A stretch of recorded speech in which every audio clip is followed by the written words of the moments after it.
novo Plano Nacional de Educação ainda está tramitando em Brasília. Foi enviado pelo governo federal ao Congresso em 2010, o ano em que o antigo plano do setor perdeu validade. Mas o texto, com 10 diretrizes e 20 metas, esbarra em polêmicas. E a principal delas é o percentual mínimo de investimentos em educação. Apesar de a relatoria já falar em 8% do produto interno bruto até 2020, é grande a pressão por um índice de 10%. O Brasil investe hoje cerca de 5% do PIB em educação. As metas falam ainda em aumento de vagas em creches, na ampliação de escolas em tempo integral e na expansão das matrículas em cursos técnicos. Nós vamos conversar neste programa sobre o novo plano, a realidade de Minas e o acompanhamento das metas por parte da sociedade com deputados da Comissão de Educação, Ciência e Tecnologia da Assembleia de Minas. Temos aqui o presidente da comissão, o deputado Bosco, do PTB, que integra ainda a Comissão de Participação Popular. Produtor agropecuário e bacharel em Direito, ele está no primeiro mandato na Assembleia. Antes, foi vereador por 4 vezes, chegando à presidência da Câmara Municipal de Araxá.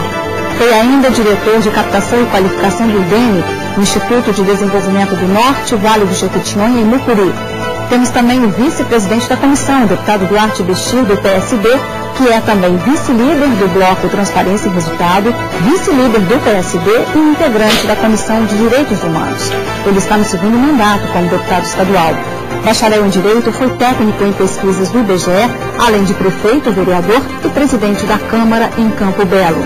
E o deputado Carlos Moura, do PCdoB, que também é integrante da Comissão de Participação Popular e da Comissão Especial da Dívida Pública. Advogado e jornalista, exerce o segundo mandato consecutivo como deputado estadual. Já foi vereador em Contagem.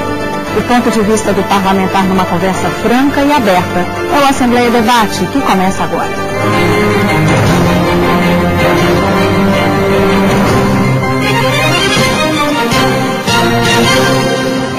A Assembleia de Minas promoveu um debate sobre o novo Plano Nacional de Educação e lançou o Fórum Estadual de Acompanhamento das Metas. Vamos ver como foi na reportagem de Priscila Cunha.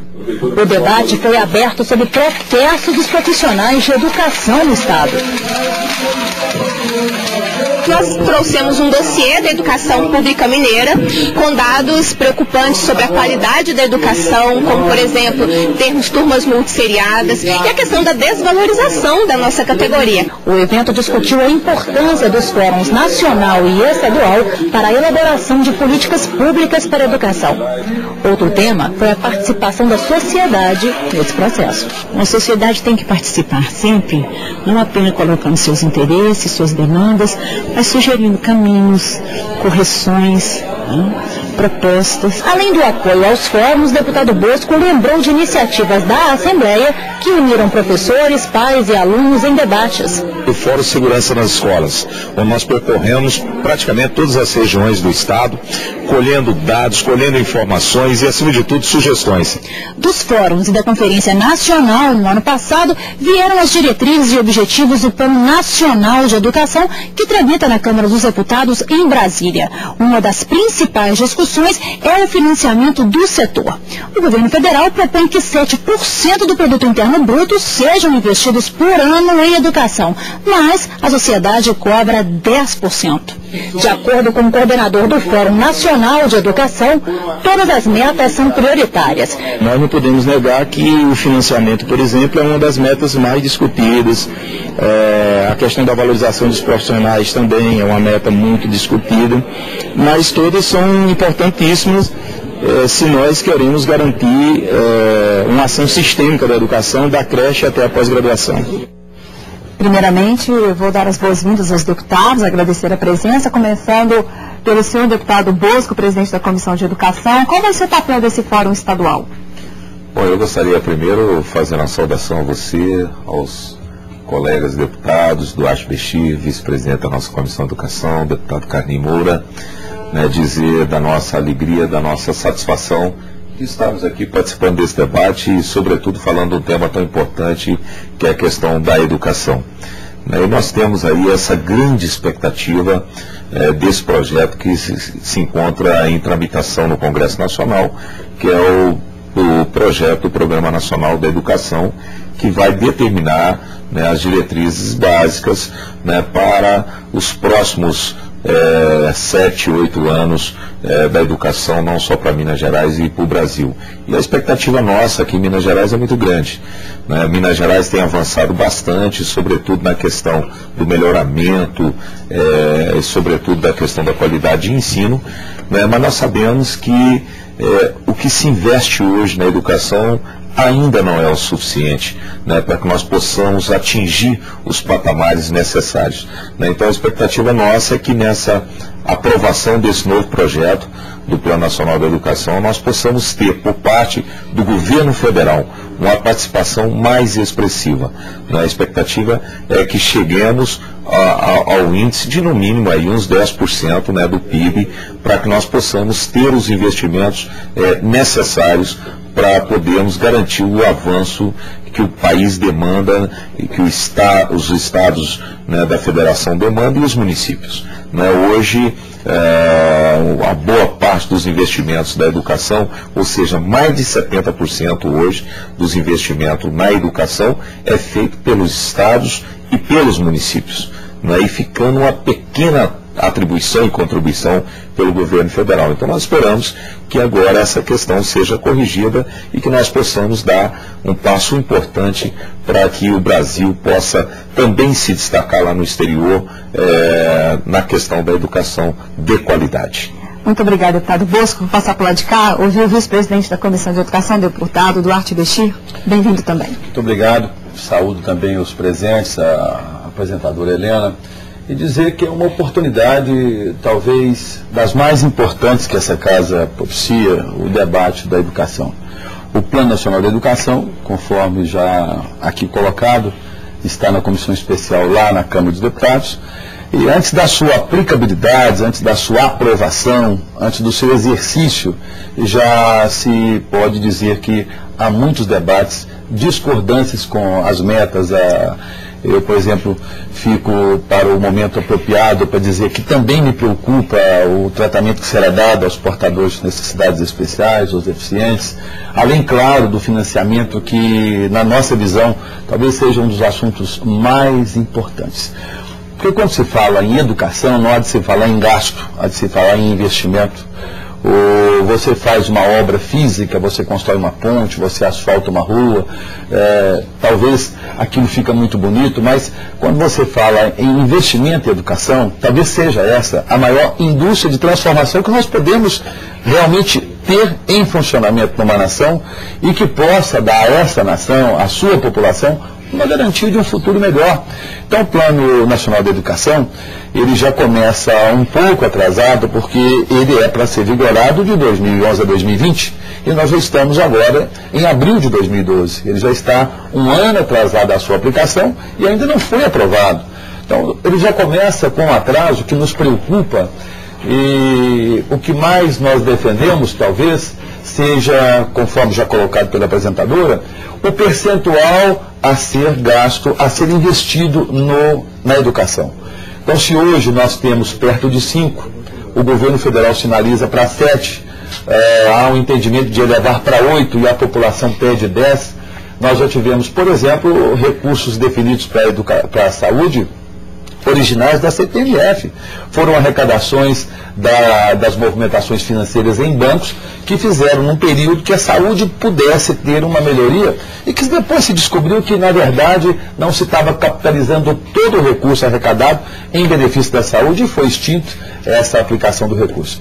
Então, eu acho que, oportunamente, no momento em que a gente saúda, cumprimenta os telespectadores, os nossos participantes, eu quero dizer da nossa preocupação com o recurso a ser definido com a aplicação do novo Programa Nacional da Educação. Esse fato me preocupa e nós vamos, no decorrer do debate, colocar de forma mais clara essa nossa preocupação.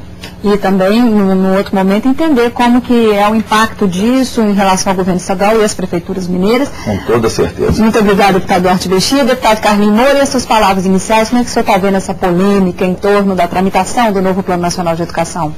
Saudações, Helena, ilustres deputados Bosco, Duarte Bechir, e saudações especiais aos nossos telespectadores. Eu iniciaria esse debate primeiro valorizando a importância do Fórum Nacional de Educação. O que eu considero de avanço? Primeiro que o Fórum ele foi institucionalizado, ele consta no próprio projeto de lei que institui o Plano Nacional de Educação, que é o projeto de lei federal 8.035 de 2010, e foi constituído formalmente por uma portaria do Ministério da Educação, a portaria 1407 de 2007. E esse fórum, ele tem por propósito fundamental fazer a interface da sociedade civil com a tramitação do projeto. Então o fórum, ele tem como propósito acompanhar toda a tramitação do projeto na Câmara Federal e no Senado Federal, fazer a interlocução com os fóruns estaduais e os fóruns locais, municipais, né? E também tem o papel de convocar e coordenar a Conferência Nacional de Educação, a CONAE, que é justamente aquela conferência que faz todo o monitoramento do processo de consulta à sociedade civil. Então esse é o ponto positivo que eu considero ao você institucionalizar, ao você formalizar na própria lei, no próprio projeto de lei, é uma conquista importante. Agora, o que a gente não pode perder de vista, a participação da sociedade civil, ela não pode ser performance, ela não pode ser de fachada, ela tem que ser efetiva. A sociedade ela tem que ter espaços efetivos para opinar, para modificar metas, isso é fundamental. Aqui em Minas, por exemplo, nós tivemos uma boa experiência quando nós aprovamos o nosso plano decenal, o Plano Mineiro, o Plano Decenal de Educação de Minas Gerais, que foi feito através de um amplo debate com a sociedade civil. Nós fizemos diversas etapas regionais, fomos em todos os locais do estado de Minas Gerais, trouxemos as diversas entidades da sociedade civil, o sindicato, o Sindiúte, sindicato de professores, as diretores, de pais, de alunos, e o debate franco, aberto, plural, porque a educação é isso mesmo, ela é polêmica, ela tem divergências, ela por si só, o debate da educação por si só pressupõe um debate sobre o modelo de sociedade, o modelo de desenvolvimento do país, então é polêmico. Então esse fórum, ele precisa contemplar sim as diversas opiniões, ele precisa se abrir para a pluralidade de ideias. Então eu considero importante esse fórum, né, a instalação dele aqui em Minas Gerais, ela é fundamental e a gente precisa envolver esses agentes, esses setores da sociedade civil, porque só assim nós vamos ter a tramitação de um plano em sintonia com a realidade brasileira, em sintonia com as demandas dos profissionais de educação, dos alunos, do pai e da sociedade, e teremos um plano factível que possa ser aplicado. Então, eu ressalto a importância, sem dúvida nenhuma, do Fórum Nacional de Educação. Falta envolver mais que setores? Nós temos sempre nas discussões de educação, temos representantes do governo, representantes do sindicato dos profissionais, temos a Assembleia que lidera vários movimentos, e os empresários, as famílias. Está faltando esse pessoal participar mais? Eu acho que sim, eu acho que a opinião do deputado Carlos Moura ela é muito salutar, é muito oportuna, porque deixam muito a questão do debate para os órgãos governamentais, as câmaras, assembleias, e talvez fogem da responsabilidade daqueles que poderiam contribuir mais com o debate. As empresas poderiam estar participando, oferecendo condições aos seus trabalhadores, envolvendo o interior da sua empresa, podendo oferecer o debate. Eu acho que realmente o debate pode ser e tem que ser mais amplo para atingir todos os seus encaminhamentos. Nós vimos que países como a China são exemplo, porque investiram em educação, valorizaram a educação e hoje se transformaram em superpotências, porque a valorização do ser humano, dando a ele oportunidade na educação e que ela possa ser discutida de uma forma mais ampla, que nós vamos atingir, claro, os objetivos. Qualquer projeto que não tenha a sua extensão adequada de debate, ele está fadado a não dar certo. Com certeza, eu concordo plenamente, né, primeiro com a questão do deputado Carlinhos Moura sobre a importância do fórum, né, tanto é que nessa iniciativa da Assembleia Legislativa, juntamente com a Secretaria de Educação, os sindicatos, né, tivemos essa grande satisfação de, no último dia 9, instalarmos aqui o Fórum Mineiro de Educação, cumprindo aí uma determinação, né, a nível nacional, a nível federal. E esse fórum, com certeza, vai ser a oportunidade da sociedade civil estar participando efetivamente, né, contribuindo efetivamente, né, para que nós possamos avançar ainda mais na questão da educação. Eu diria que a inclusão, né, tanto da sociedade civil, né, através da família, dentro das escolas, isso é de extrema importância. Né, a gente percebe e verifica que as escolas, tanto aqui na capital, na região metropolitana e até mesmo no interior, que estão alcançando sucesso e índices de aprendizagem,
Tratou-se também a questão da valorização do profissional da educação, né?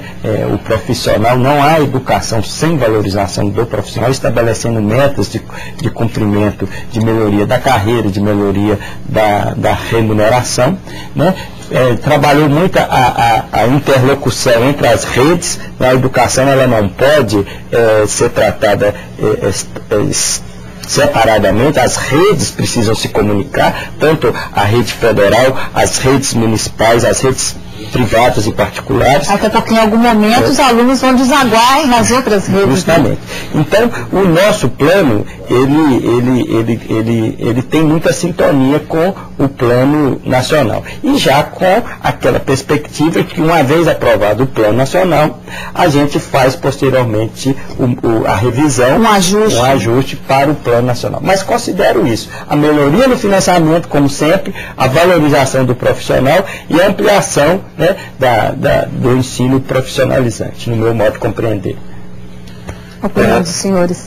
Essa questão do nosso plano decenal, conforme o deputado Carlinhos colocou, essa revisão já deverá acontecer no princípio do ano que vem, né? Já está definido dentro do próprio plano, né? A Comissão de Educação, juntamente com a Assembleia, já está articulando aí uma data para promover um fórum de debate para poder providenciar essa questão desse monitoramento, né? Aí vai ser o momento que vai dar para avaliar, né, se as metas, né, estabelecidas foram cumpridas, quais aquelas que ainda não foram, né, o que nós precisamos estar implementando e avançando, né?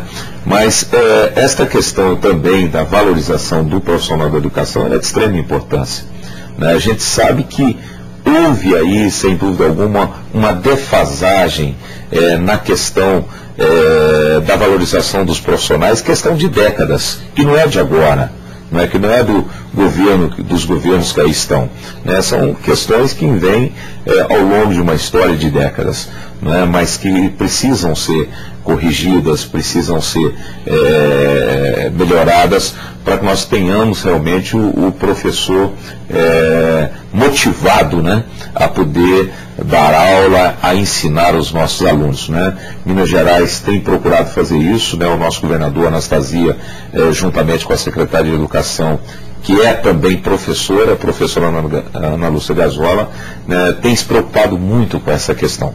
Só que como é uma distorção já de décadas, é muito difícil poder resolver isso dentro de um ano ou até mesmo dentro de um mandato de governo. Mas continua sendo aí um grande desafio, tanto para os governos estaduais como o governo federal também, né? Porque querer melhorar, querer propiciar aumento, reajuste, todos os governos querem fazer isso, todos, né? Eu duvido que algum governo, em sã consciência, né, não queira propiciar um melhor salário, né, aos seus servidores, quer seja da educação, dos outros setores. Mas a questão vem aí naquilo que o deputado colocou, né, a questão orçamentária, né, a questão de onde virá o recurso. Então é preciso que seja discutido amplamente esta questão, né, que a exemplo que está sendo discutida aí a questão do pré-sal, né, se discute tanto a questão do pré-sal, do que vai para o estado A ou B, né, precisamos discutir o que vai ser disponibilizado e destinado ao pré-sal para a questão de investimento da educação. Né? Então, são linhas de raciocínio e discussão que precisam, né, estar presentes em todo momento, né, principalmente no Congresso Nacional, para que haja uma definição.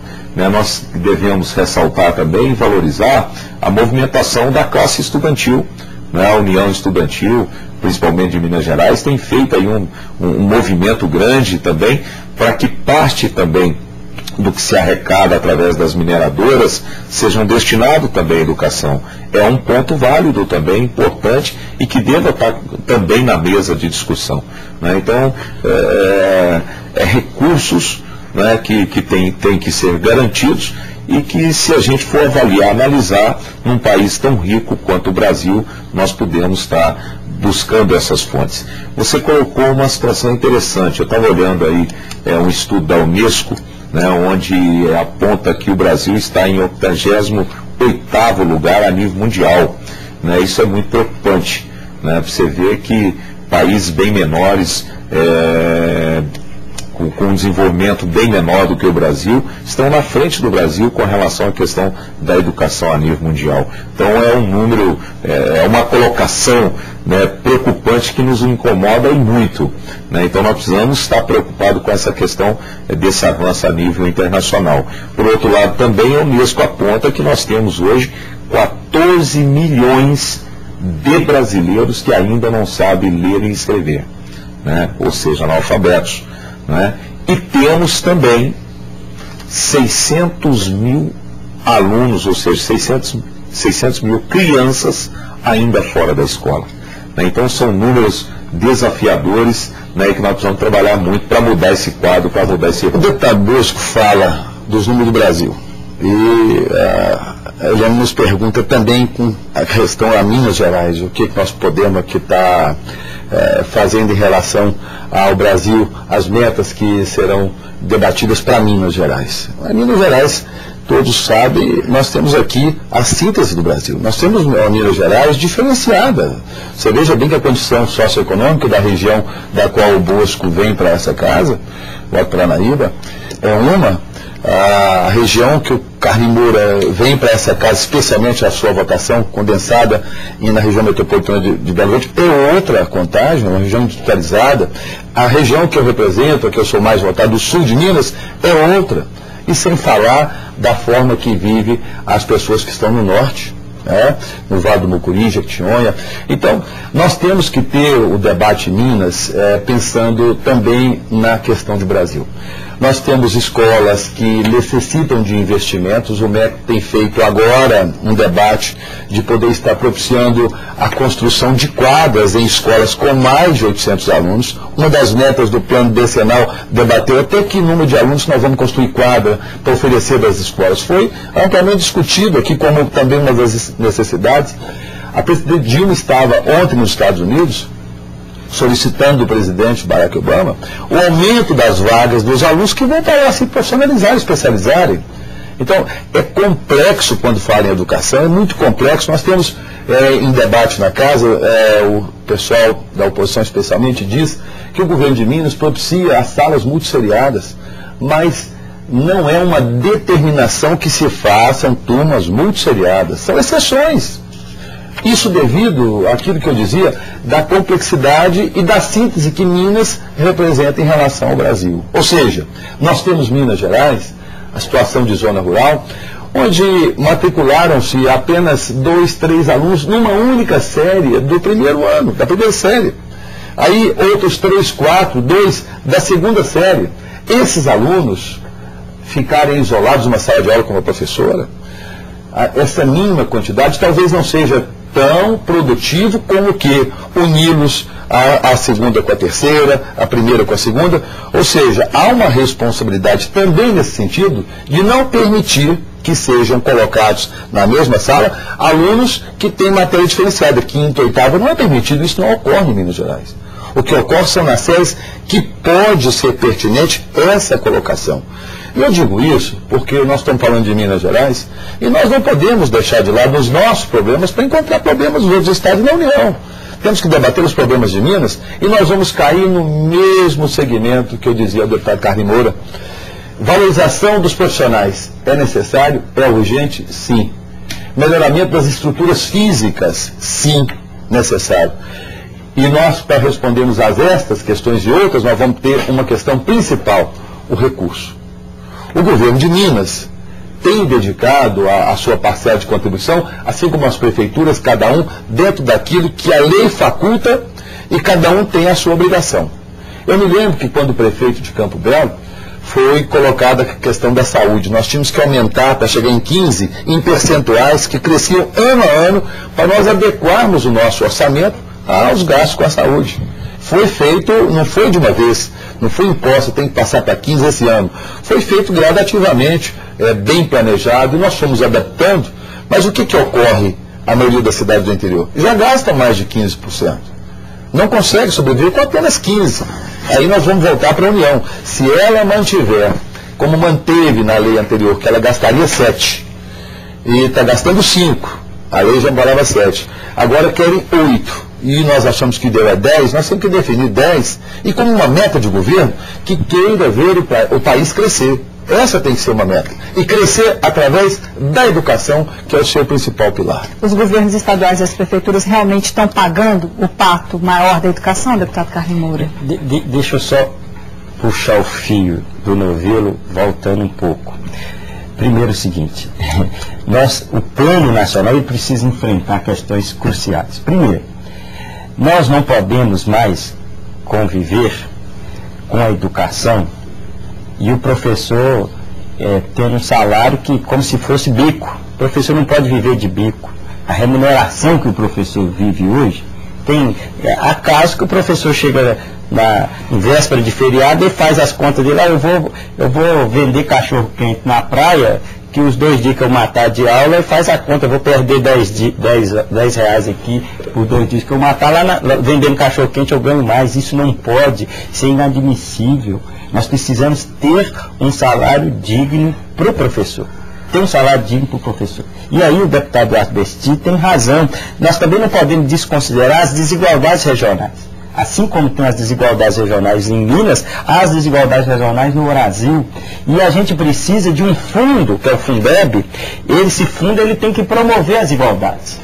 E aí vem o problema do financiamento. O financiamento, e o deputado Bosco lembrou bem, nós precisamos, primeiro ter um compromisso, 10% do PIB mesmo, e precisar transformar riquezas, que são riquezas finitas, que vão se exaurir, como por exemplo o pré-sal, como por exemplo o minério. Essas riquezas elas têm que serem transformadas naquelas riquezas que são permanentes, que é a educação. Então o Fundo Social, que é a União Nacional dos Estudantes, a União Brasileira de Secundarismo, o Fundo Social do pré-sal, o Fundo Social do Minério, defendido pela UE de Minas, pela UCMG, são formas, mecanismos de você transformar riquezas que vão se exaurir em riquezas permanentes. Isso é fundamental. E enfrentar um problema, e aí também concordo com o deputado Bechim, a União ela tem uma estrutura muito concentradora do ponto de vista da arrecadação. A arrecadação é concentrada, mas a distribuição ela não faz a distribuição igualitariamente. Então a gente precisa ter um plano que estabeleça o seguinte: é preciso ter um financiamento nacional que vai em comum acordo com os estados e municípios, cada um cumprindo a sua meta e tal, a sua meta e sua cota parte, mas a União precisa valorizar mais esse fundo que possa compensar, porque nós não podemos imaginar que um professor do nosso querido Mucuri, Jequitinhonha, Vale do Rio Doce, ele tenha condições de trabalho remuneratórios piores do que um professor de Contagem, de Belo Horizonte, da capital do Rio de Janeiro, de Brasília, porque o aluno do Mucuri, do Jequitinhonha, ele tem os mesmos direitos do aluno de Brasília, de São Paulo, de Belo Horizonte. Você lembra quando existiu o salário mínimo regional? Paga-se um salário mínimo para uma região, paga-se outro para outra, não há de ser regionalizado. O valor do servidor, ele tem que ser como um todo, ele tem que ser valorizado como um todo. O piso nacional do professor, ele precisa ser universal e ele precisa ser garantido, é fundamental. Só para isso, o financiamento é importante, a criação, o fortalecimento do Fundeb, inclusive com garantias da remuneração do professor, para que a gente enfrente de vez esse fantasma, esse mal do século. Nós temos que ficar livre dele. Professor não pode sobreviver de bico, professor não pode sobreviver de esmola. Ou valoriza o profissional, é uma dívida histórica, mas ou nós enfrentamos isso agora, né, para ter um profissional bem remunerado, com salário digno, ou nós vamos continuar brincando de fazer plano, vamos ficar brincando de investir em educação. Não há educação sem professor bem remunerado. Isso é um desafio para a União, para o Brasil, para a presidenta Dilma, é um desafio para o Estado, para o nosso governador, é um desafio para os prefeitos, é um desafio para a sociedade brasileira. Olha a diretriz de número 9, valorização dos profissionais da educação, é a diretriz de número 9. O exemplo que eu trago do debate para Minas Gerais é que o governo de Minas, de 2003 até aqui, já conseguiu aumentar os seus investimentos em educação aproximadamente 300% do que investia em 8 anos atrás. Ou seja, há uma crescência no investimento. Só que o limite constitucional, ele impõe algumas obrigações, em detrimento da lei de responsabilidade fiscal, que os executivos, e Vossa Excelência está próximo dessa situação, não possa gastar com o pessoal acima do teto estipulado. Então, ou seja, há os limites constitucionais que têm que ser seguidos, e apesar da boa vontade do governo de dar ao servidor um vencimento maior, há o seu limite constitucional. E isso nos reporta novamente a fala do deputado Carlos Moura.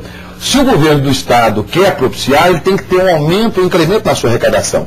Se o governo federal fica com todo o bolo, ou grande parte dele não repassa, não tem como nós fazermos as políticas dos nossos estados e municípios. E o Plano Nacional é oportunidade para isso. Inclusive, estabelecendo metas de responsabilidades educacionais. É o momento onde a gente enfrenta isso. Agora vamos continuar a gente justificando o injustificável. É uma questão de ação integrada. Né? Não adianta querer se exigir só do Estado, né? Ou só esperar também pela União. Então, acho que tem que estar bem claro, bem definido nesse plano nacional, né? A questão da responsabilidade, da colaboração, né? Mútua entre federação, entre estados e municípios. Porque se nós não tivermos um entendimento conjunto, né? Analisando o comprometimento de cada ente, com certeza nós vamos continuar, né, dando sequência a essa desigualdade para sempre. Então acho que o momento é esse agora, e o grande plano está nas mãos agora do Congresso, e nós precisamos ter essa história mudada. Bom, nós vamos para mais intervalo. Já falamos de novo de desafios da educação, de novas metas para Minas Gerais. Até já.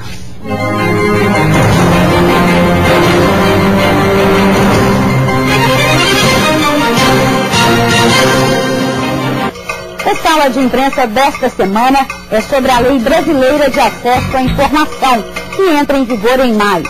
As novas regras atingem todos os níveis de governo, federal, estadual e municipal, e todas as esferas de poder, executivo, legislativo e judiciário, inclusive tribunais de contas e Ministério Público. O convidado especial é Gregory Michner, doutor em Ciências Políticas, professor do IBMEC e especialista em leis de acesso a informações públicas. Os jornalistas que também participam do programa são Hugo Pires, especialista em comunicação pública, e Aloysio Lopes, que foi presidente do Sindicato dos Jornalistas Profissionais de Minas Gerais. Saiba mais sobre acesso a informações públicas no Sala de Imprensa, aqui na TV Assembleia.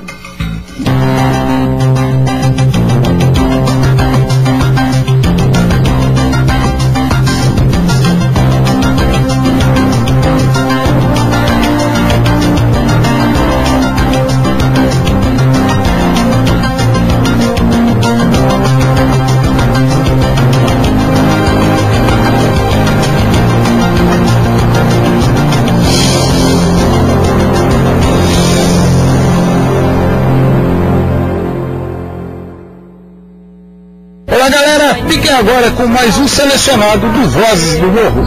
A sua mão é assim, e nas empinas nunca chega a fim. A noite está fria, a cama está... Alô galera, eu sou o Marcelo Matos, eu estou aqui representando Ribeirão das Neves. Temos que acertar, não dá mais pra viver essa situação. Esse amor está virando uma ilusão. Dia após dia só...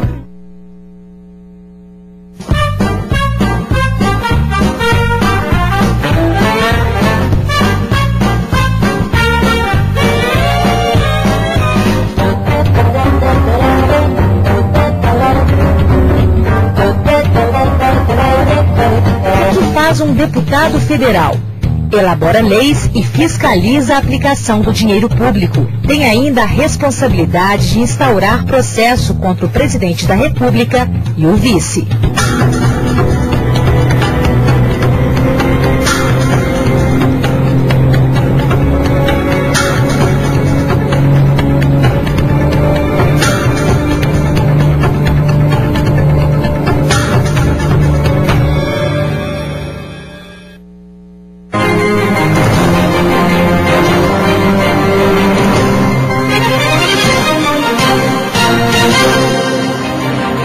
conversando hoje sobre o novo Plano Nacional de Educação que pode ser aprovado até o meio do ano.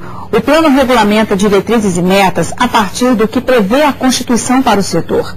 A União cabem o financiamento das instituições de ensino públicas federais e a redistribuição de recursos. O investimento mínimo obrigatório é de 18% das receitas de impostos.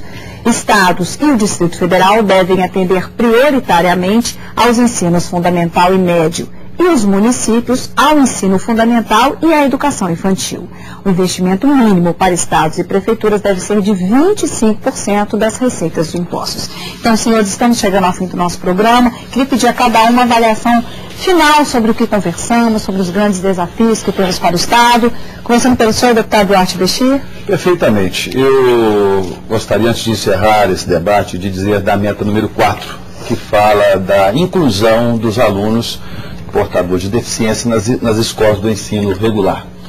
Ou seja, eu fiz nessa casa, no ano passado, uma audiência pública com as APAES, no sentido de que pudéssemos discutir com essas escolas o seu valor e a meta de número 4 proposta no Plano Nacional da Educação. A escola pública não tem, e eu faço questão de enfatizar, ela não tem estrutura física e nem mão de obra qualificada, especialmente para tratar com as crianças portadoras de deficiência. Então eu acho que o governo, ao querer fazer a inclusão, a primeira coisa é a sua condição para que essa inclusão aconteça. Ou seja, as APAES estão colocadas, já estão trabalhando de uma forma importantíssima na estrutura educacional de Minas Gerais.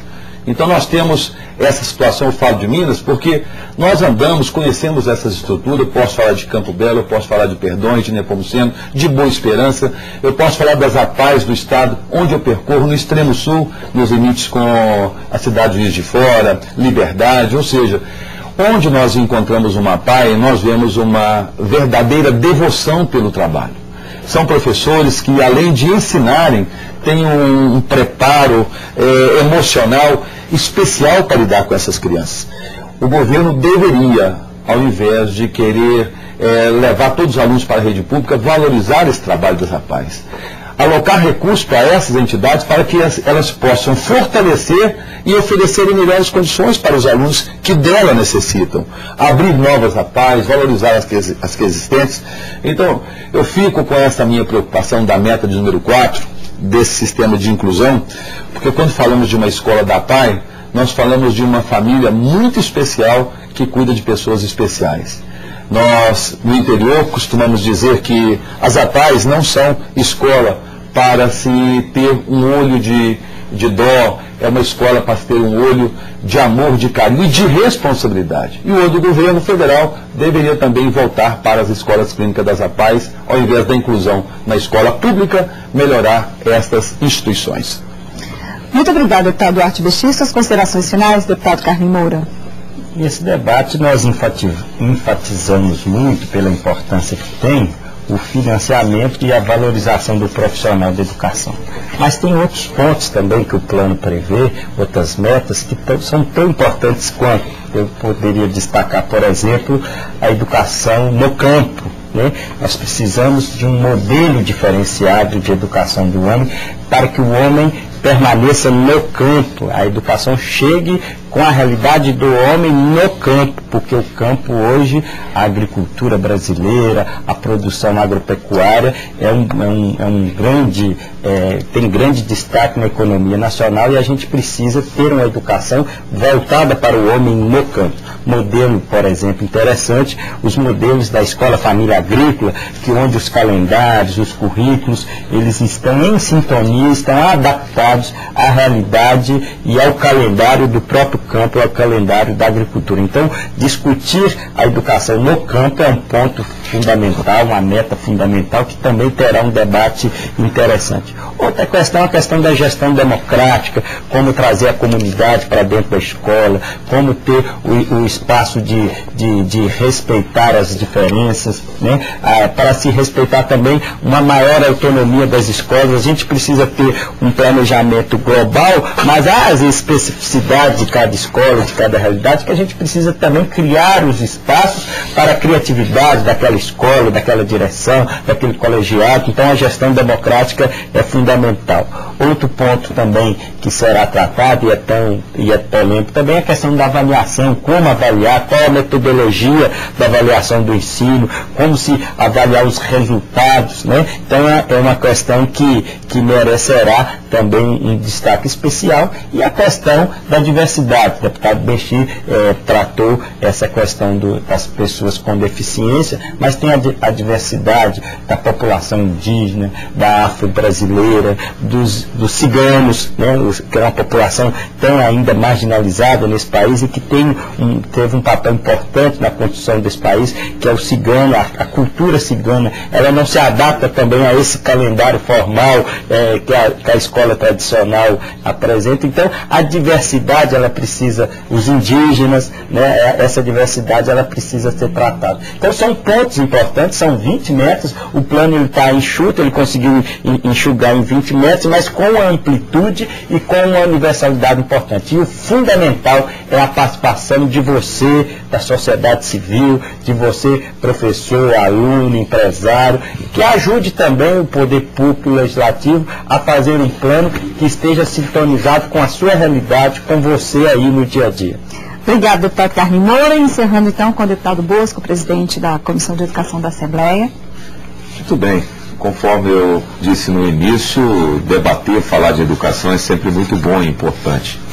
Foram debatidos, foram discutidos aqui vários assuntos, vários pontos, né, e todos eles com a sua devida importância, né, desde a questão do financiamento, desde a questão da elevação do percentual do PIB, né, de quase 5% para 10%, a questão dos nossos portadores com necessidades especiais, que o Duarte colocou com muita propriedade, que nós precisamos de continuar apoiando essas instituições fantásticas, importantes no dia a dia, que hoje cumprem um papel social que seria da obrigação dos governos, né, mas que essas entidades hoje, e muitas das vezes com profissionais voluntários, né, precisam ser melhores valorizadas, né, bem mais valorizadas.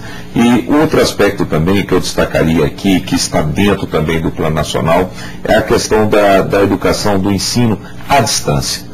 Né, nós sabemos que essa diversidade que foi tão bem colocada aqui, né, das diferenças das nossas regiões, né, tem municípios tão distantes, a exemplo do Norte, a exemplo do Vale de Jequitinhonha e Mucuri, que é muito difícil um aluno que queira estar ingressando num curso superior deslocar da sua pequena cidade, né, para uma cidade maior. Né, a dificuldade financeira, a dificuldade do transporte. Então a questão do ensino à distância, né, está sendo discutido também dentro do plano, né, e eu acho que vai ser um grande diferencial, sobretudo para a gente atender e chegar com ensino de qualidade às comunidades menores e sobretudo aqueles alunos que não têm condições financeiras, né, para estar deslocando, para estar mudando para outras cidades. Então são aspectos, assuntos importantes, né, e eu quero aqui, finalizando, de ressaltar, né, a importância desse momento que todos nós vivemos, né, que é essa questão do mundo globalizado, onde o conhecimento, né, é o passaporte do futuro para qualquer cidadão. Então o conhecimento é importantíssimo e nós precisamos fazer com que todas as pessoas, né, ricas ou pobres, possam ter a oportunidade de buscar e ter acesso ao conhecimento. Então eu acho que esse é o grande eixo, esse é o grande desafio, né, e nós aqui, através da Comissão de Educação, com a participação efetiva desses meus pares, né, a gente tem contribuído sobremaneira e queremos agora, com o governo e através desse Plano Nacional, fazer o que há de melhor. Mas nós agradecemos a todos e contamos com todos nessa grande tarefa que não depende só da gente, mas de todos nós. Agradecendo então as palavras do deputado Bosco, também as do deputado Duarte Bechir, deputado Carlinho Moura. Agradeço também a você de casa pela atenção. Confira na internet os horários de reprise deste programa e a gente se encontra de novo na semana que vem. Até lá.